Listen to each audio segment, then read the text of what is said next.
Para todos, muy buenos días, muy buenas tardes, muy buenas noches.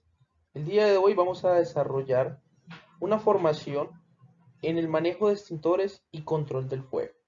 Bueno, ya que esto va relacionado o a la par en el tema de las brigadas integrales, donde como brigadista vamos a poseer diferentes conocimientos para aplicarlos en diferentes acontecimientos que se presenten en la organización o empresa en la que nos encontremos. En el tema de control de incendios o control del fuego, hay que comprender algo muy importante, su origen. Bueno, entonces, las emergencias suceden de manera imprevista, donde debemos de actuar de manera urgente, de manera inmediata. Pero para nosotros poder actuar, poder responder, debemos de tener en cuenta lo mínimo, unos objetivos. ¿Para qué? Para nosotros poder minimizar las pérdidas o los daños que se pueden llegar a presentar en nuestra actuación, ya que gran parte de los daños que se producen por el inicio de esta emergencia, muchas veces los daños aumentan y estos daños pueden ser a la integridad humana o daños materiales, entre ellas pues máquinas que tienen un proceso importante, bueno, que por una mala actuación, un error o por una falta de identificación de estos peligros y amenazas que se encuentran en una condición subestándar de la emergencia, pues llegamos a tener un resultado fallido. Es por eso muy importante que nosotros en esta formación comprendamos los conceptos teóricos para sí mismo nosotros saber el origen y la base fundamental de este fuego que al momento de desencadenarse llega a provocar un incendio de manera descontrolada, donde ya el alcance pues lo vamos a tener con la disposición de nuestros equipos de respuesta de manera inmediata en nuestra organización. Entonces el fuego básicamente es una reacción química que produce una energía y esta energía se manifiesta en una propiedad física y estas propiedades físicas es temperatura y calor. Bueno, entonces la calor que se va a producir, esta elevación de la temperatura y la luz, esta proyección que se va a obtener, bueno, por la incandescencia de esta energía a la medida que va aumentando como tal. Entonces, básicamente el fuego. Así como es una reacción química, cuando nosotros vayamos a responder con unos componentes que su base fundamental viene con mezclas de algunos componentes químicos, podemos llegar a tener algunas reacciones que eso lo vamos a tener en cuenta en nuestras clases de fuego. Entonces, pasando al otro tema, pues el fuego va a tener una estructura donde él se va a componer básicamente de tres factores, donde estos tres factores, al no estar completamente unidos, no vamos a obtener el fuego. Por eso es muy importante entenderlo, porque esta será la ventaja al momento de que vayamos nosotros a combatir este fuego, que es a eliminar uno de estos factores. Pero del no entenderlo, pues vamos a llegar a tener una operación fallida. Entonces, en la teoría del fuego vamos a atender tres factores, que es el comburente, nuestra fuente de calor y nuestro combustible. ¿Qué es nuestro comburente? Pues es esta fuente de oxígeno que se encuentra enriquecido en el ambiente, listo, este aire que ayuda a que el fuego que se está produciendo pues empiece a alimentarse como tal. Nuestro combustible, entonces nuestro combustible, nosotros sabemos que la materia se encuentra en tres estados, sólido, líquido y gaseoso. Entonces este combustible es el que va a arder al momento de que se combine con el comburente, este agente oxidante, lo que va a provocar pues una combustión y habiendo una fuente de calor, ya sea provocada por el hombre o una fuente de calor provocada por la naturaleza, como un rayo, bueno, o provocada por el hombre, que es por el golpe entre dos cuerpos y genera una chispa o algo involuntario que se produzca en el ambiente con el tema de la electricidad, inmediatamente teniendo esos tres aspectos vamos a obtener un fuego. Ahora, ¿qué es lo que lleva a ocurrir el desastre por el fuego? Pues en el tetraedro del fuego vamos a conocer el cuarto elemento, ¿listo? Que se llama la reacción en cadena. Entonces, esta reacción en cadena es la que me va a llevar a mí inmediatamente a descontrolar este fuego que se encontraba de manera controlada, que la tenía en mi poder, ahora va a pasar a un siguiente nivel donde ya no va a estar a mi alcance y va a generar bastantes daños. Es por eso que ya teniendo nosotros los 4 factores, vamos a determinar pues cuál es la manera de cómo se va a eliminar este juego. ¿Listo? ¿De qué modo como tal? Independientemente, nosotros en los estados de los combustibles, bueno, vamos a encontrar en los sólidos pues diferentes componentes, en los líquidos también diferentes componentes, en los líquidos también diferentes componentes, que estos componentes pues van a llegar a tener una transformación en el juego que se esté provocando. Un ejemplo, tenemos un líquido inflamable que al momento de que se encuentre en un punto de fusión máximo por alguna radiación, por alguna conducción de ondas de calor, este líquido pues lo que va a provocar es una evaporación, llamémoslo así, y mediante esta evaporación se va a convertir en un gas que va a ser inflamable, lo que va a hacer que aumente el nivel de combustión y esta propagación de fuego. Entonces, vamos a encontrar mecanismos o métodos, llamémoslo de ese modo, del modo de cómo se propaga el fuego, sin necesidad de tener una mecha, listo, o una antorcha para llegar a incendiar estos fuegos como tales. Bueno, entonces estos métodos de propagación tenemos la radiación, la conducción y la convección. Entonces, básicamente la radiación, ¿qué es? Son estas ondas de calor que se empiezan a propagarse, bueno, teniendo un alcance dependiendo del nivel del fuego en el que se encuentre, de este incendio que se esté propagando, al momento de encontrarse con otro ambiente donde tenemos algunas sustancias inflamables, hágase ver en su estado sólido, o en su estado líquido, o en su estado gaseoso, pues estas sustancias que se deben de tener en un punto de refrigeración, en un punto de temperatura ambiente, al exponerse a un aumento de calor, pues vamos a llegar a tener un fuego como tal. Ahora la conducción. Entonces la conducción es mediante la transferencia de calor, bueno, donde tenemos un incendio, un foco, y tenemos aquí, como me lo muestra el ejemplo, un izaje que empieza a calentarse, a arder, hasta llegar a un punto de fusión al rojo vivo, como lo vemos muchas veces en películas, en caricaturas. Este rojo vivo, al entrar en contacto con una hoja de papel, con algo plástico, con algún cartón, con madera o con alguna sustancia inflamable, sin necesidad de tocar la flama, solamente por ese estado sólido en el que se está calentando se va a provocar un fuego. Bueno, ahora la convección de calor. Entonces la convección en calor es esta creación de vapores, ¿listo? De este incendio que se está provocando, donde se van a almacenar, se van a precipitar, y al momento de que ya el fuego haya terminado de consumirse todo lo que se tiene a su alrededor, pues va a llegar a generar una explosión con estos gases que se precipitaron. Inmediatamente pues vamos a tener una fuerte onda de calor. Un ejemplo que podemos ver en la vida real cuando tenemos una fogata, que exageramos en la cantidad de leñas en la fogata, pero aún así tenemos fuego.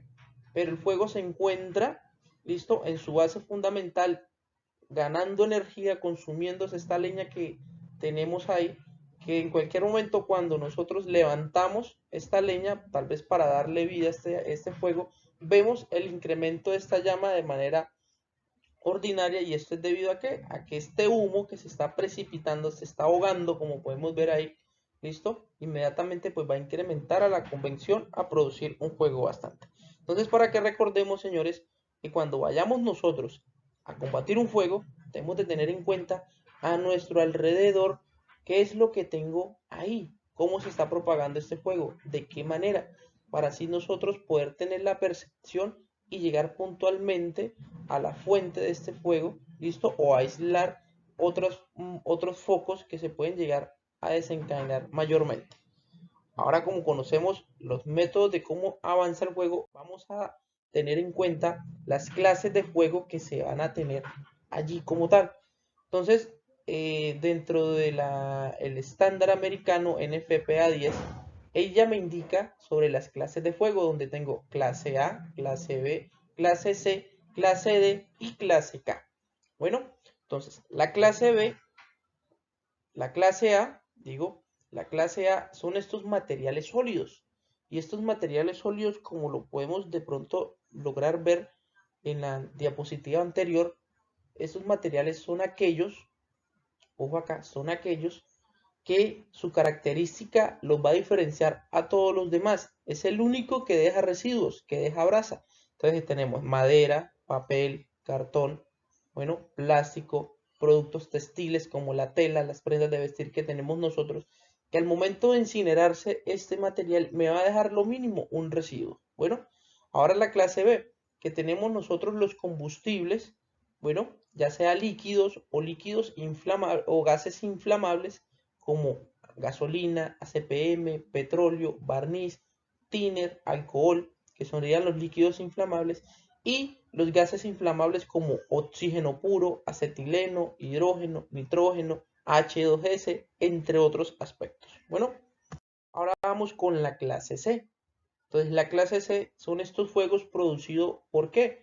Por la energía eléctrica, que ya sea por algún fallo en alguna línea de tensión, en algún aislamiento, inmediatamente esta corriente, que es la que produce el daño, bueno, esta corriente pues se va a desencadenar, lo que va a generar una fuente de calor bastante exagerada. Acordémonos que la energía es algo continuo y de manera continua pues va a provocar una fuente de calor que al momento de generar una explosión, un foco, todo lo que está alrededor pues se va a empezar a incinerar. Donde ahí podemos encontrar dos clases. Podemos encontrar la clase C y podemos encontrar la clase A.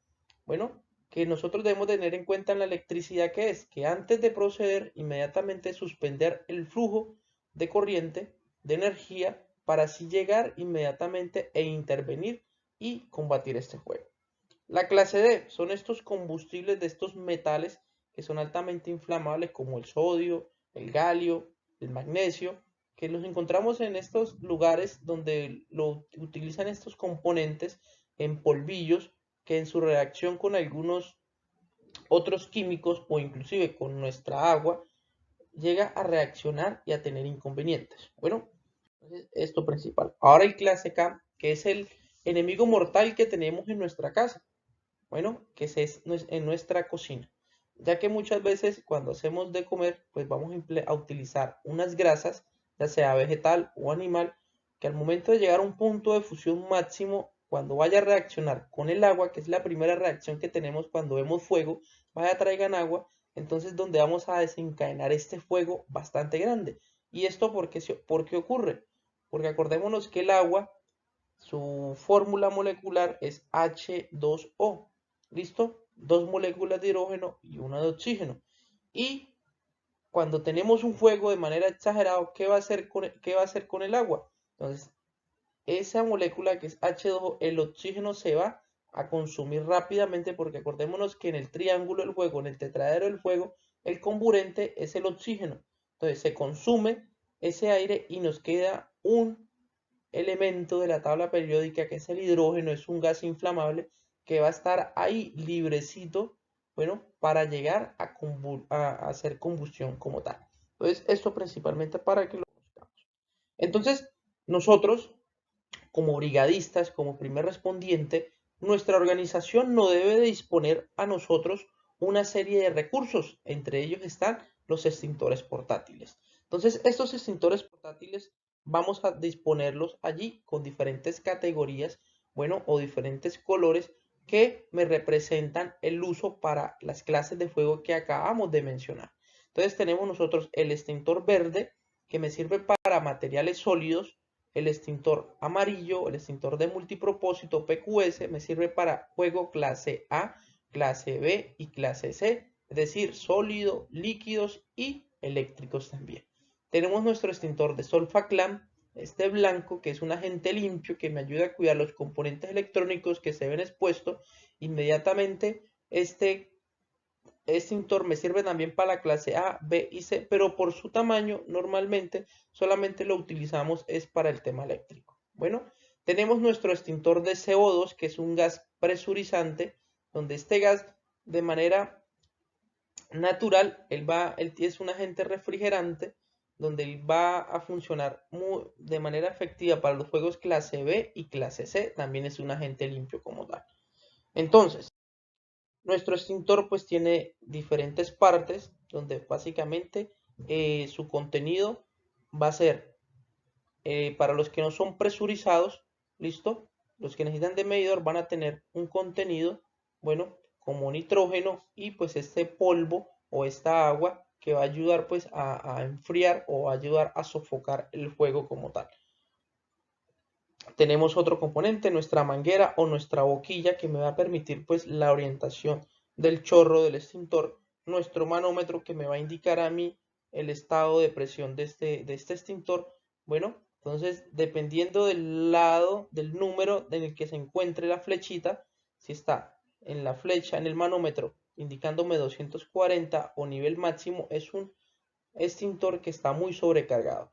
Pero si está marcándome del lado izquierdo o está en cero, es un extintor que ha sido ya utilizado y ha estado presurizado. Por eso es muy importante verificar eso al momento de utilizarlo. Lo otro, nuestro seguro, que es donde nosotros debemos de activarlo al momento, romper esa abrazadera, sacarlo para poder activar nuestro extintor. Nuestra palanca de activación, bueno, que es la que me va a llevar a activar esta válvula, y nuestra palanca de transporte. Entonces, tenemos un mal hábito que es de trasladar el extintor ya sea como un bebé o llevarlo desde nuestra palanca de activación. Muchas veces hay daños que ocurren en esta parte y después de que se dañe no podemos activar el extintor. Entonces perdemos ahí completamente al equipo. Ahora, el modo de emplear el extintor. Entonces, señores, cuando yo voy a atender una emergencia, lo primero que tengo que realizar es identificar los riesgos y las amenazas o los peligros, que es lo que me pueden llegar a hacer daño.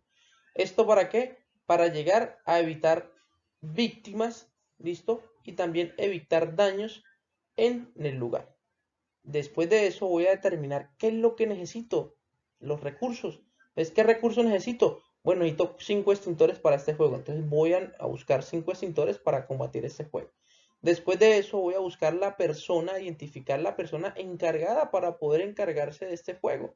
Entonces por eso es muy importante que las personas se encuentren con su entrenamiento adecuado y con la capacidad y destreza de poder enfrentar estos acontecimientos que se presentan. Ya después de eso vamos a llegar a obtener el control, que es el objetivo esperado de todos. Entonces, para emplear nuestro extintor debemos de seguir los pasos como deben ser. Bueno, primero que todo, reconocer el tipo de juego que se está produciendo. Bueno, qué clase de juego está ahí para sí mismo identificar pues el recurso que voy a elegir para combatir este juego. Bueno, ya después de haber seleccionado nuestro extintor, pues vamos a revisar nuestro manómetro si se encuentra presurizado o no presurizado. ¿Listo? Que hay gas o está muy sobrecargado este extintor. O si se encuentra en buenas condiciones. Ya que al estar sin gas, sin presión, pues va a ser un elemento que no me va a servir para nada.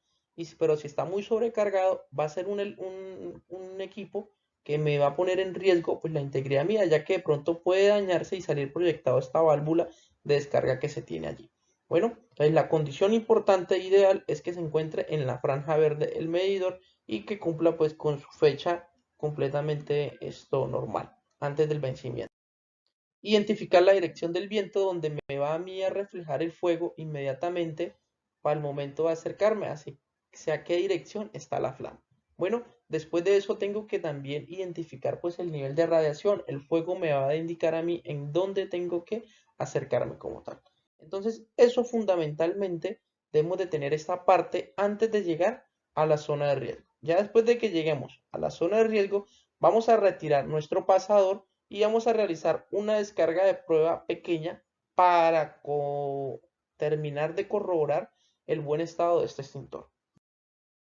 Ya después del momento de operarlo, vamos a dirigir el chorro hacia la base, a la base del fuego, donde vamos a movernos en zigzag, listo, un movimiento, lo que me va a permitir una mejor distribución pues, de nuestro agente extintor. Inmediatamente vamos a llegar al control. Bueno, ya después de finalizar este extintor, como manera universal, vamos a voltear nuestro extintor, a colocarlo en el suelo, indicando que ya se encuentra completamente vacío nuestro extintor, donde si necesito otro, lo empleo inmediatamente. Entonces, esta es la parte fundamental en nuestro control de incendios. Bueno, para que conozcamos y tengamos en cuenta al momento de atender una emergencia. Entonces, señores, recuerden, es mejor estar preparado para lo que no va a pasar y no estar preparado para lo que va a pasar. Entonces, ya saben. Entonces, aquí nos agradecemos. Muchas gracias por la atención a este video.